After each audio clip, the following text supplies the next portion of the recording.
Muhammad Mujadid. Orang undangnya gitu ya? Undang. Hah? Muhammad Mujadid. Mohon maaf rekan-rekan. Mohon maaf rekan-rekan, ada kesalahan teknis sebentar.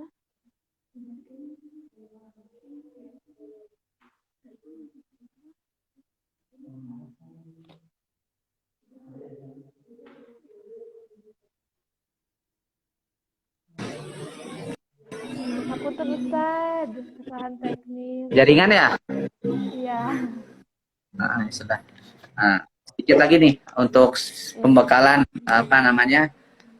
apa sih hikmah yang bisa kita ambil? Lanjutkan saja. Tadi Nabi Muhammad itu ketika berbicara tentang kita sebagai umatnya,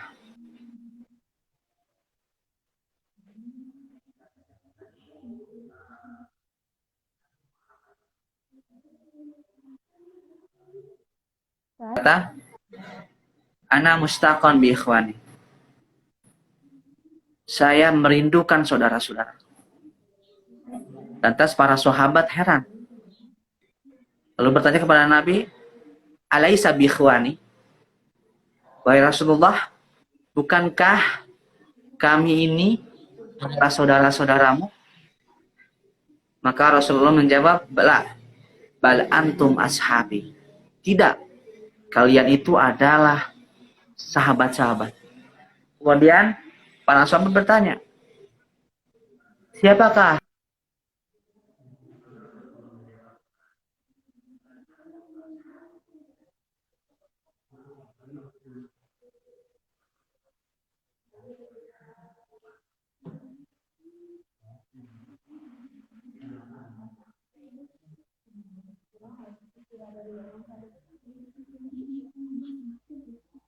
Jawab Nabi, saudara-saudaraku itu adalah yang beriman kepadaku, cinta kepadaku, akan tetapi dia tidak pernah melihat. Siapakah itu? Kita adalah umat sepeninggal Nabi Muhammad SAW. Kita betul-betul dirindukan oleh Nabi Muhammad SAW. Apabila kita melihat bagaimana percakapan ketika Nabi sebelum wafatnya, sebelum Nabi meninggal, yang beliau ucapkan bukan usrati, keluargaku, bukan. Tapi yang Nabi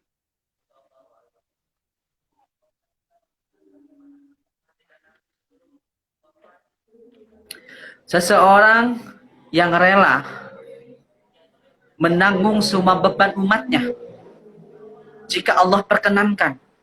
Seseorang yang rela menahan kesedihan untuk saudara-saudaranya, untuk umat-umatnya.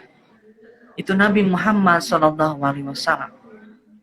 Bahkan ketika sebelum Nabi Muhammad merasakan sakaratul maut, bertanya kepada malaikat Israel, wahai malaikat Israel, apakah ini? Begitu sakit. Malaikat Israel mengatakan, inilah Muhammad yang namanya sakaratul maut.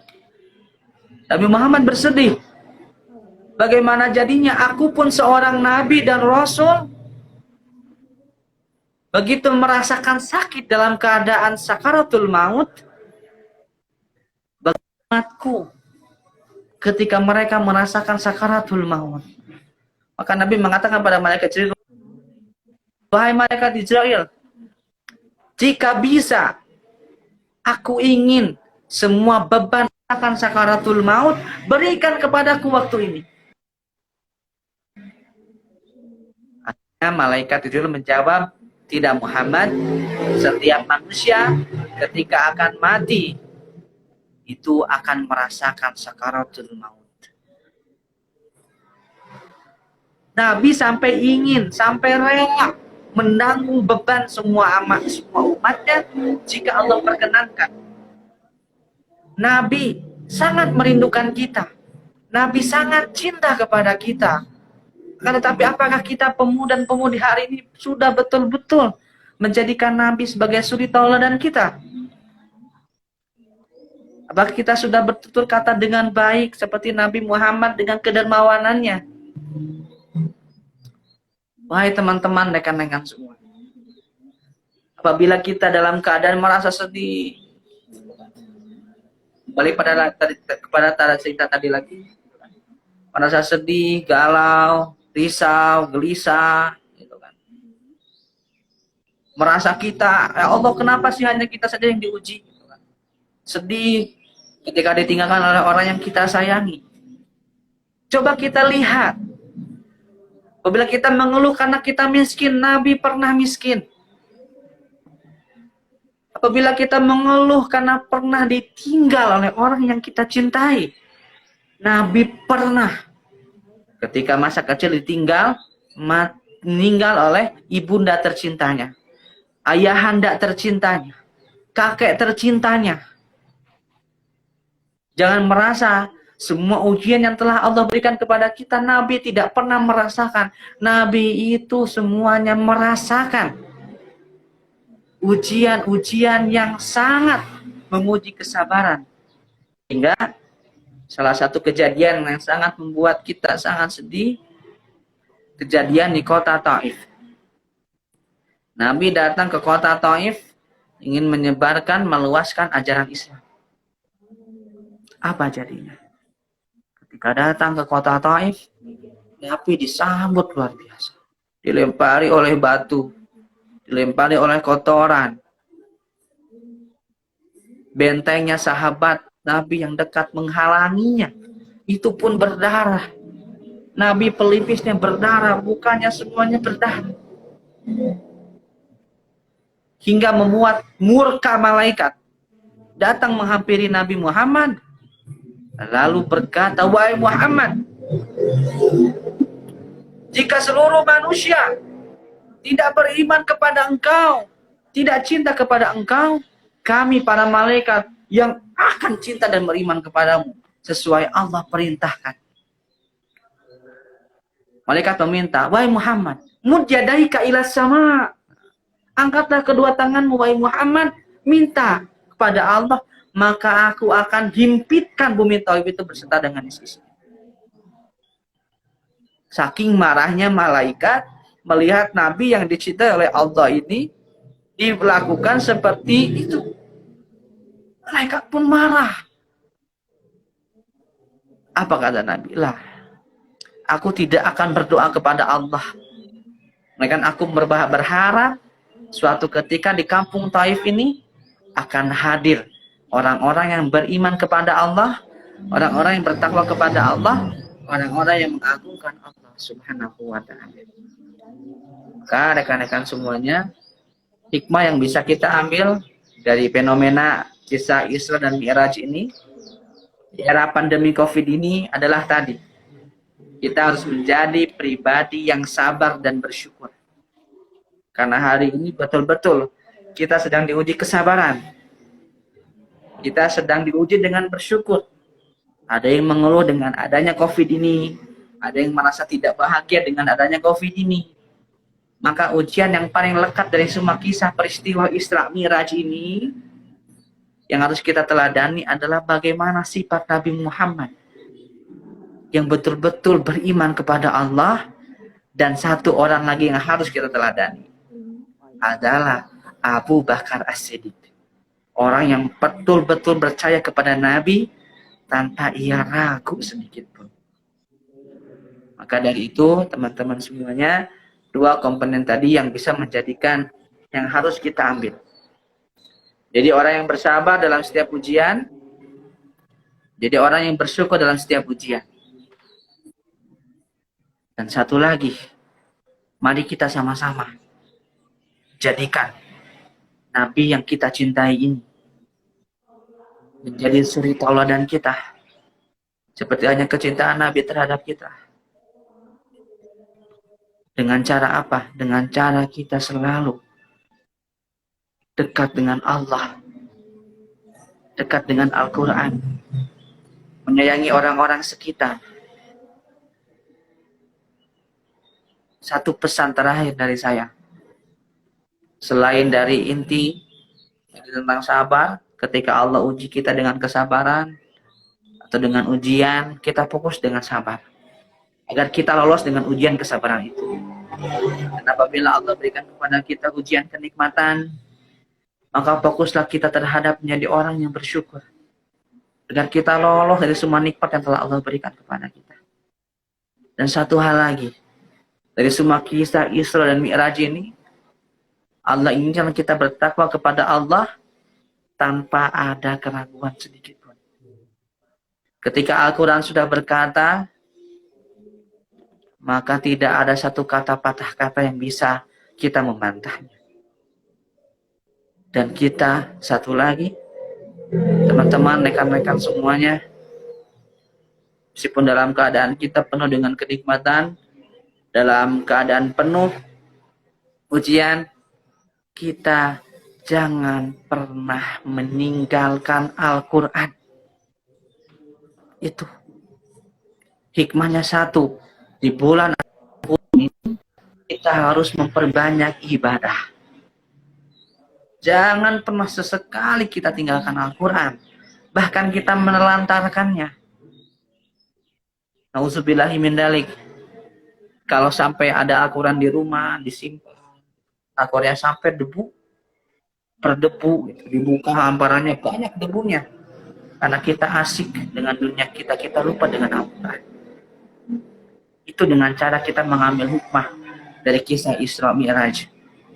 Di bulan yang penuh dengan Allah berkahi ini adalah kita memperbanyak ibadah, memperbanyak amal-amalan soleh, berlatih sebelum kita hendak memasuki bulan suci Ramadan yang penuh dengan keberkahan.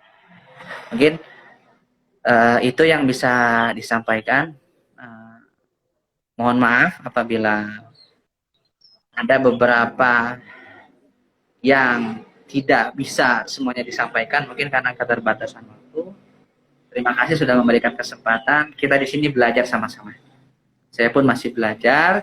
Kita belajar sama-sama agar menjadi hamba yang Allah cintai. Itu saja. Coba untuk memberikan 1-2 pepatah kata hikmah. Itu adalah metode atau adalah proses pembelajaran. Kita selalu menyerukan dalam kebaikan. Karena khairun nas anfa'uhum linnas. Sebaik-baiknya manusia adalah yang bermanfaat bagi manusia yang lainnya. Dari awal hingga akhir, bila fisabilil haq, fastabiqul khairat. Assalamualaikum warahmatullahi wabarakatuh. Terima kasih. Saya serahkan lagi kepada moderator. Silakan. Syukron Ustaz, Masya Allah.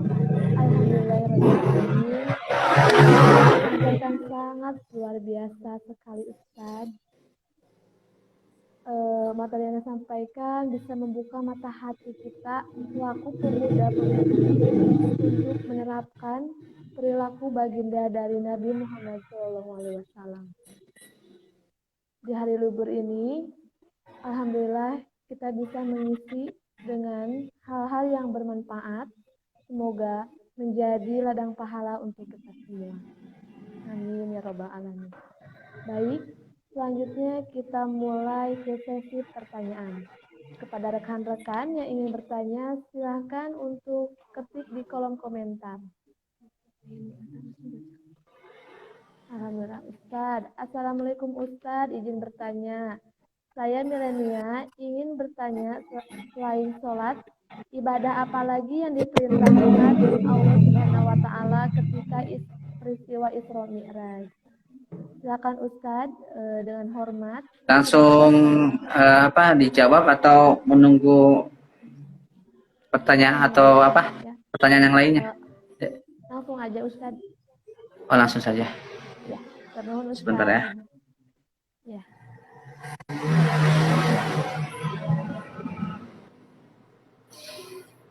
Pertanyaan tadi apa saja? Ya, ibadah selain sholat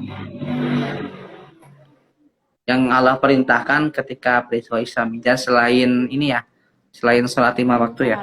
Ya.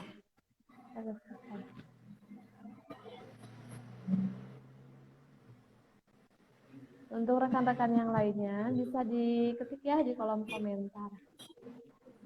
Ya, siap sebentar ya. Ya, Silakan Ustaz.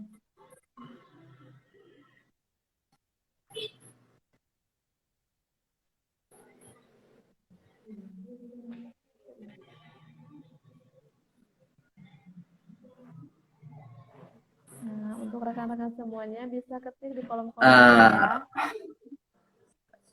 Saya akan menjawab. Nah, di peristiwa Isra Mi'raj ini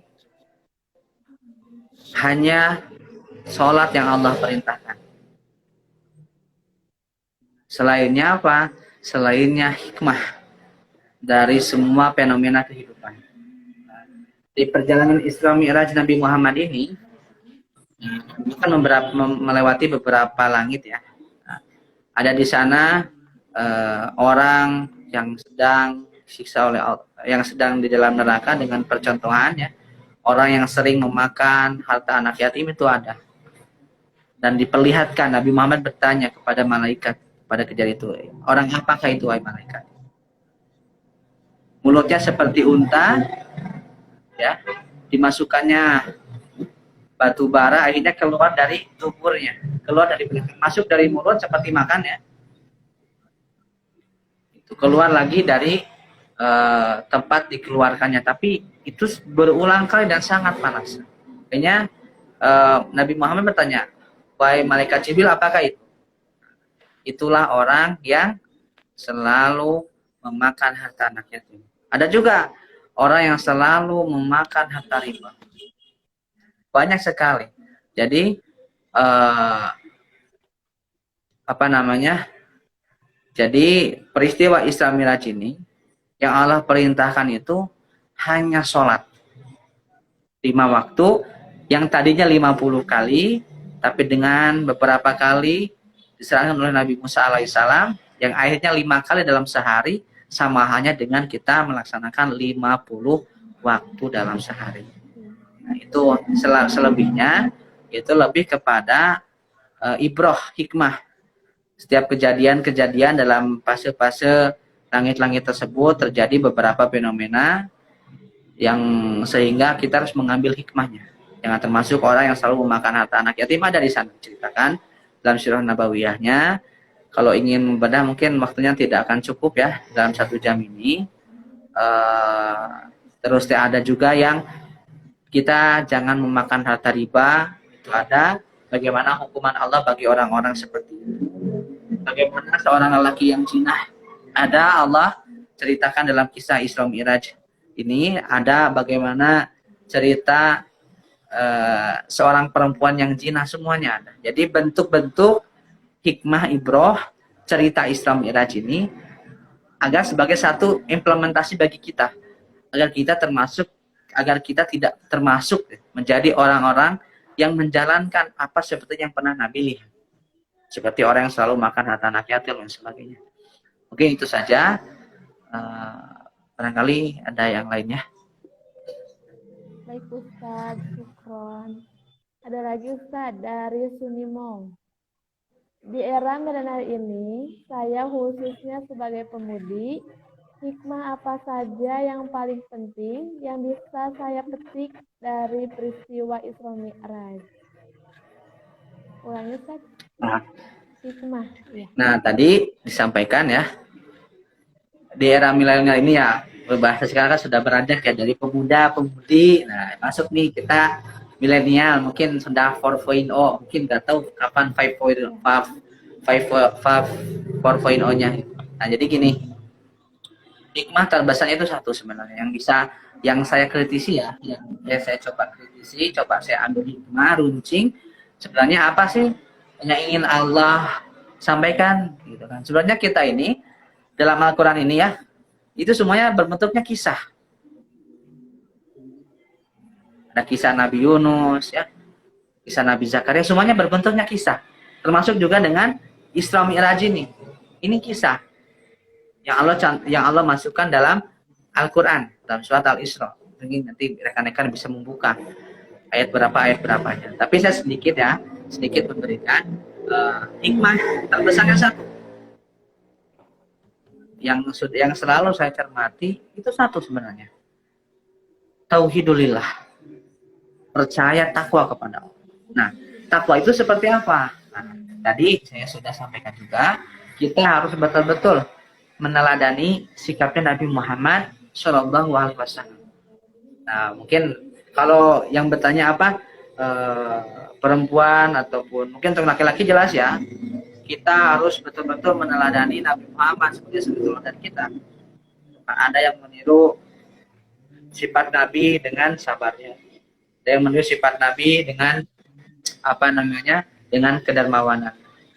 Apabila kita ingin betul-betul ya mengimplementasikan bagaimana sih suri tauladan Nabi itu bisa kita implementasikan dalam keseharian kita, itu hikmah terbesarnya itu.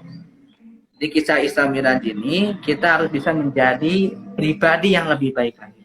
Tentunya dengan kita meneladani Nabi Muhammad Shallallahu Alaihi Wasallam.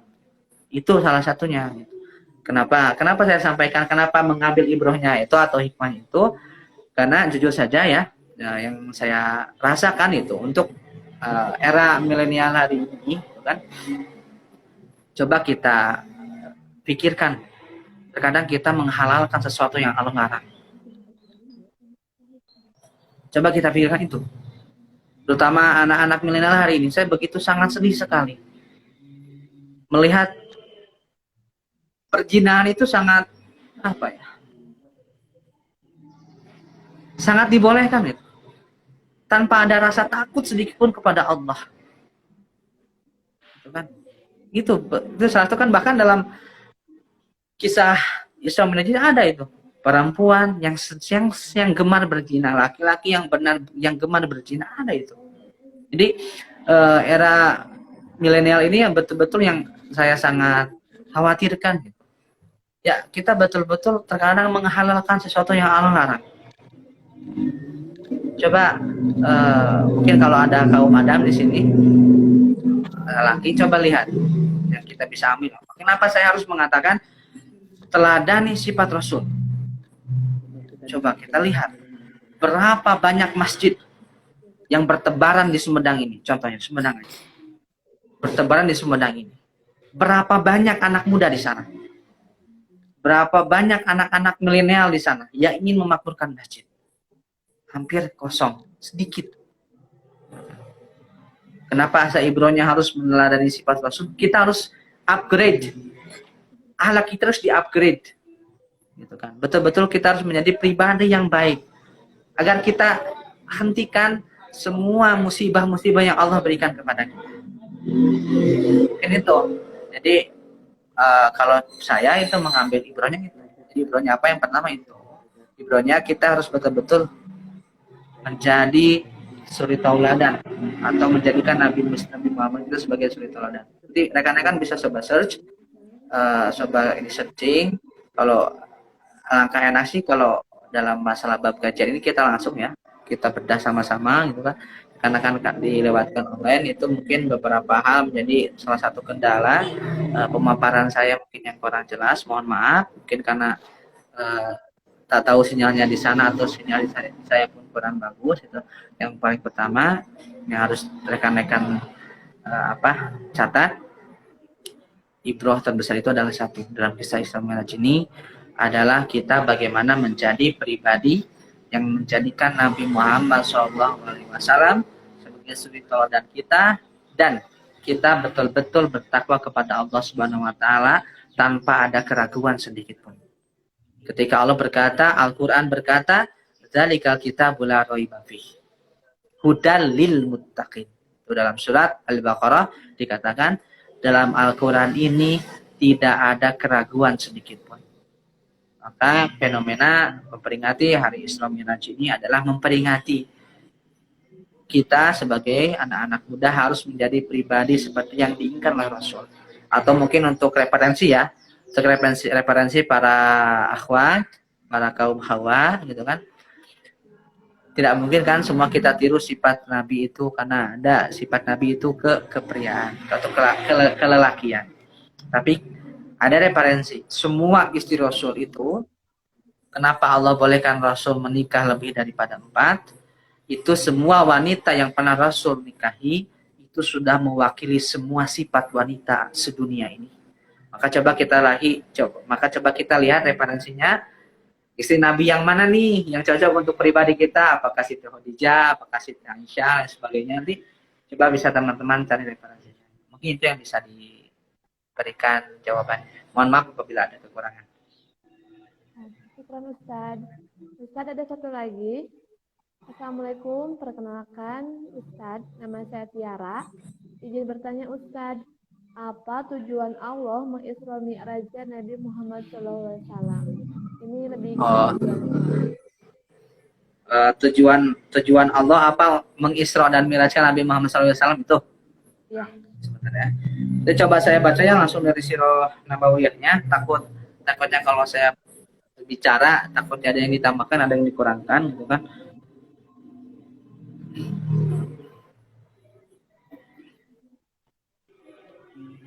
Nah, sebenarnya yang ingin Allah tampakkan dalam kisah Isra Mi'raj ini adalah kebenaran Allah. Kebenaran Allah ya sama aja dengan menguji keimanan kita kepada Allah.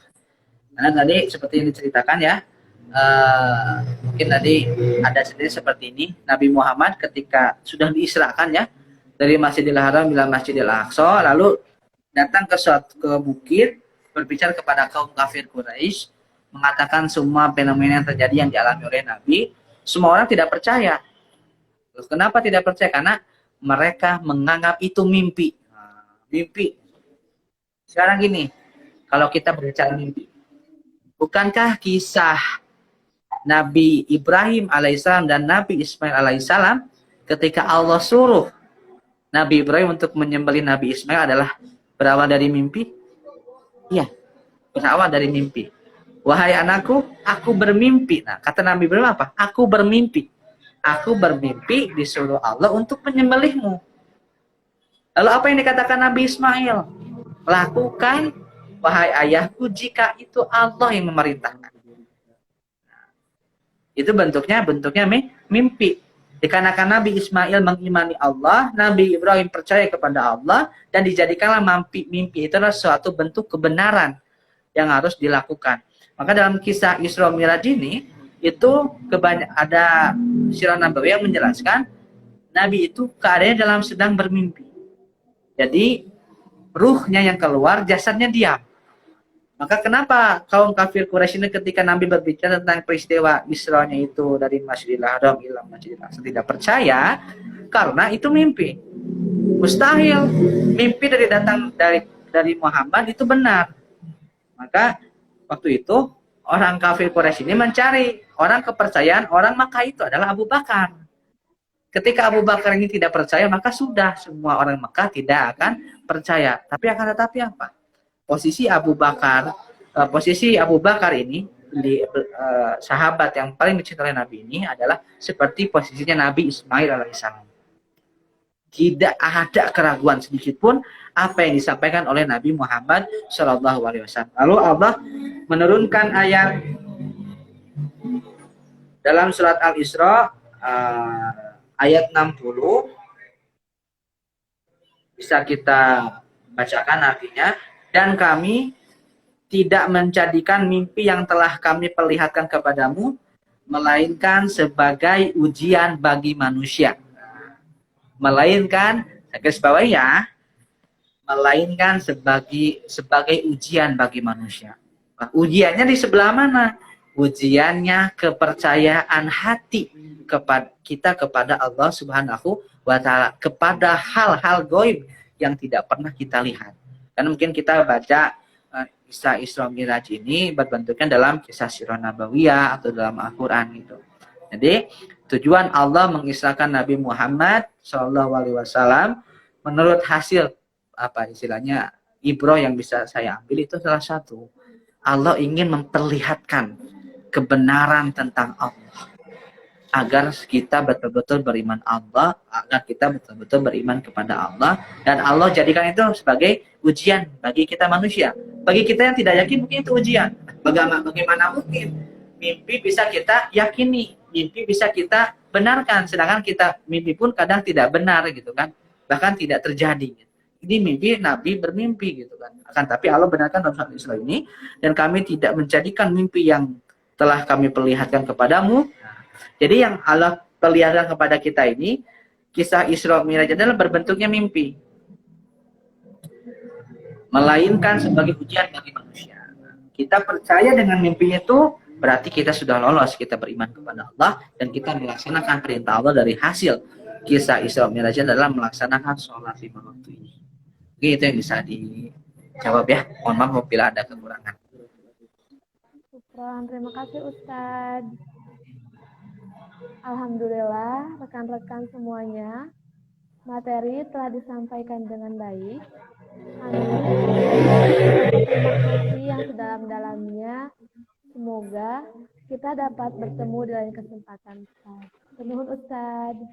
Ya, mari izin moderator, mudah-mudahan setelah diadakannya acara ini bukan hanya pertama, tapi sebagai bentuk langkah awal dan continue ya, berlanjut, mudah-mudahan salah satu menjadi wadah bagi kaum milenial untuk bisa memperbaiki pribadinya masing-masing. Itu salah satu langkah agar kita sebagai kaum milenial ini betul-betul ditakuti oleh orang-orang kafir, karena kita kuat, karena kita yakin kepada Allah. Sebelum ditutup ya, langkah baiknya mari kita sama-sama izin berdoa kepada Allah Subhanahu wa taala. Sebelum ditutup oleh moderator, sama-sama kita mengheningkan dalam hati kita, berdoa sama-sama kepada Allah Subhanahu wa taala. Mudah-mudahan sedikit waktu luang yang rekan-rekan semuanya berikan menjadi amal ibadah yang paling utama di sisi Allah Subhanahu wa taala. Menjadi salah satu risalah agar kita bisa masuk surganya Allah Subhanahu wa taala. Mari kita berdoa sama-sama. Innallaha wa malaikatahu yusholluna 'alan nabi ya ayyuhalladzina amanu shallu 'alaihi wa sallimu tasliman. Allahumma shalli 'ala Muhammadin wa ala alihi wa ashabihi ajmain. Amin ya Allah ya rabbal alamin. Alhamdulillahi rabbil alamin. Hamdan syakirin hamdan naimin. Rabbana la tuzigh qulubana ba'da idh hadaitana wa hab lana min ladunka rahmah innaka antal wahhab ya Allah. Rabbighfirli wa liwalidayya warhamhuma kama rabbayani shaghira ya Allah. Ya Allah ya Rahman, tolong ampunilah dosa-dosa kedua orang tua kami ya Allah. Dosa-dosa orang tua yang telah melahirkan kami ya Allah. Beratnya 9 bulan mereka lalui ya Allah, tolong jadikanlah berat itu sebagai amal soleh di sisimu ya Allah. Rabbana hablana min azwajina wa dzurriyyatina qurrata a'yun waj'alna lil muttaqina imama. Rabbi shrah sadri wa yassir lil amri wahlul 'uqdatam min lisani yafqahu qawli. Rabbi habli minas sholihin ya Allah. Rabbi habli minas sholihin. Rabbi habli min ladunka dzurriyyatan thayyibatan innaka sami'ud du'a. Rabbi ij'alni muqimas sholati min dzurriyyati rabbana wa taqabbal du'a. Allahumma rabbana anzil alaina ma'idatan minas sama'i takunu lana idzali awalina wa akhirina wa ayatan minka warzuqna wa anta khairur raziqin ya Allah. Allahumma rabbana atina min ladunka rahmatan wa hayyi lana min amrina rasyada. La ilaha illa anta subhanaka inni kuntu minadh dhalimin ya Allah. Rabbana dhalamna anfusana wa illam taghfir lana wa tarhamna lanakunanna. Ya ilahi Rabbi ya Allah, kami berdosa ya Allah. Tolong ampunkanlah semua dosa-dosa. Tolong segeralah Engkau cabut semua ujian dan musibah bagi kami ya Allah, agar kami melaksanakan ibadah kepadamu dengan penuh kekhusyuan ya Allah. Rabbana atina fid dunya hasanah wa qina azabannar. Subhana rabbika rabbil izzati amma yasifun. Salamun alal mursalin walhamdulillahi rabbil alamin. Alhamdulillah. Terima kasih. Silakan kepada moderator. Nuhun Ustaz.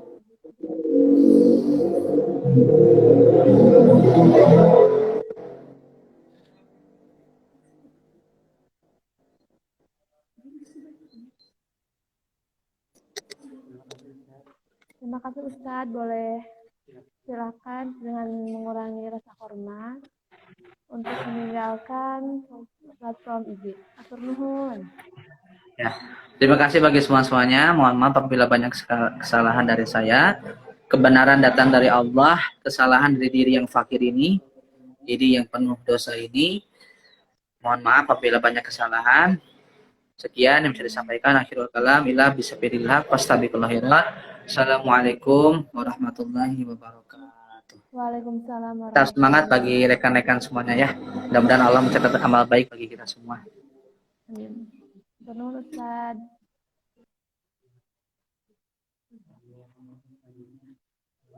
Acara selanjutnya yaitu pembacaan sholawat dari saudara sekaligus penutup dari saudara Jam-Jam. Padanya saya persilahkan.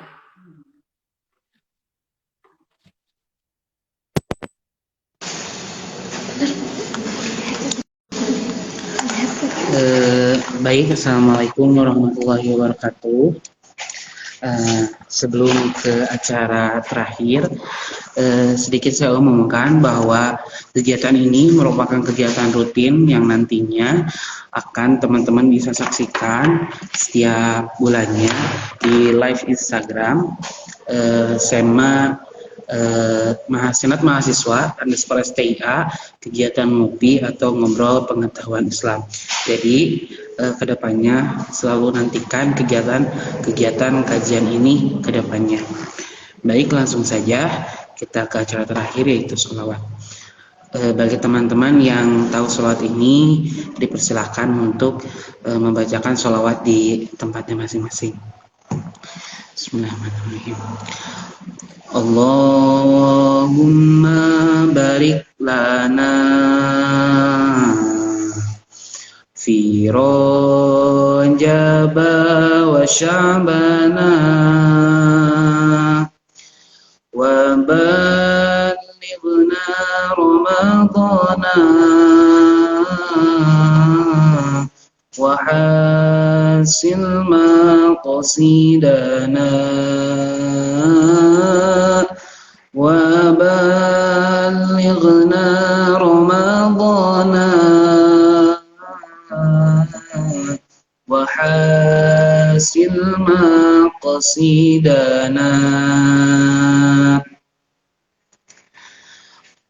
Sekian dari saya. Selanjutnya nantikan kegiatan ngobrol pengetahuan Islam ke depannya. Saya mohon undur diri. Wallahul muwaffiq ila aqwamit thoriq. Wassalamualaikum warahmatullahi wabarakatuh. Terima kasih yang sudah menonton. Udah ini. Assalamualaikum warahmatullahi wabarakatuh. Bye bye.